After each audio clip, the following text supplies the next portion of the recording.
Kenapa inisiatif perbaikan gagal? Panduan kematangan operasional BQC. Pernah tidak Anda melihat sebuah inisiatif perbaikan yang kelihatannya bagus, tapi kemudian gagal total? Hari ini kita akan membongkar alasannya menggunakan panduan kematangan operasional dari BQC untuk mencari tahu kenapa niat baik saja seringkali tidak cukup. Kita semua pasti pernah menyaksikan proyek baru diluncurkan dengan penuh semangat. Tapi beberapa bulan kemudian, suasananya sudah berbeda. Semangat menghilang dan hasilnya jauh dari harapan. Kenapa ini terus terjadi? Niatnya sudah benar, timnya hebat, tapi hasilnya gitu-gitu saja. Ternyata masalahnya seringkali bukan pada niat, tapi pada fondasi yang diabaikan. Mari sejenak berperan sebagai dokter. Perhatikan apakah gejala-gejala berikut terdengar familiar di organisasi Anda. Kita sering mengukur aktivitas. Banyaknya rapat, email yang berbalas, laporan yang menumpuk, dan menganggapnya sebagai kemajuan. Padahal kesibukan yang tidak terarah justru seringkali merupakan tanda bahwa kematangan operasional kita masih perlu banyak perbaikan. Perhatikan 3 gejala ini. Mana yang paling sering Anda temui? Pertama, masalah yang sama muncul berulang kali. Kedua, ketergantungan pada beberapa pahlawan di kantor. Ketiga, sistem mahal yang sudah dibeli tapi hanya menjadi pajangan. Ini semua adalah red flag, bukan keadaan normal. Lalu, apa sebenarnya kematangan operasional itu?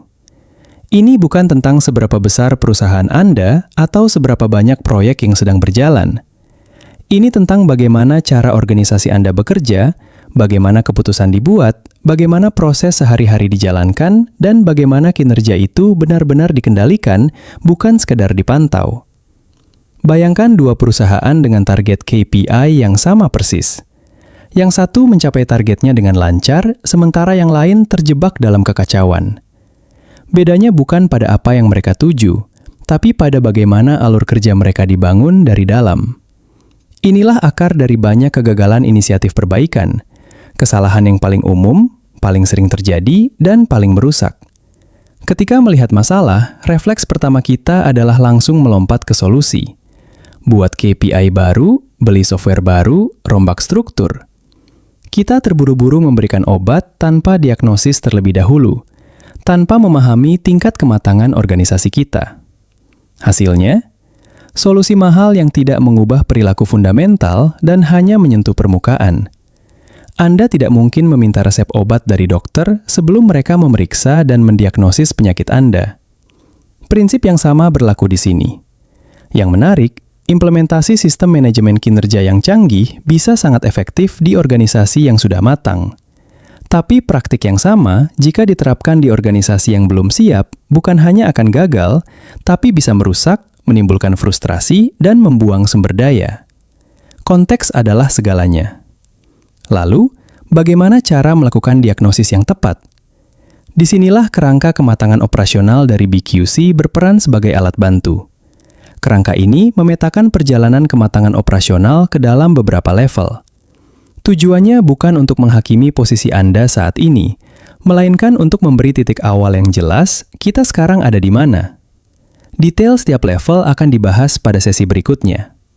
Secara sederhana, ada 3 tujuan utama. Pertama, melihat realitas operasional secara jujur apa adanya. Kedua, menentukan prioritas perbaikan yang paling cerdas, bukan yang paling keren. Ketiga, membangun fondasi dulu sebelum memasang atap. Tidak salah urutan saat berbenah. Sebagai penutup, ambil waktu sejenak untuk merefleksikan ini ke organisasi Anda sendiri. Pertanyaan jujur untuk Anda. Kalau orang-orang kunci di tim Anda besok cuti serentak, apakah operasional akan langsung kacau balau? Atau semuanya tetap berjalan lancar karena ada sistem yang kuat yang menopangnya? Jawaban atas pertanyaan ini adalah cerminan paling jelas dari tingkat kematangan operasional Anda saat ini. Apa yang kita bahas hari ini baru permukaannya saja. Di seri berikutnya, kita akan menyelam lebih dalam ke setiap level kematangan. Sampai saat itu, renungkan pertanyaan tadi. Terima kasih sudah menyimak dan sampai jumpa di pembahasan selanjutnya.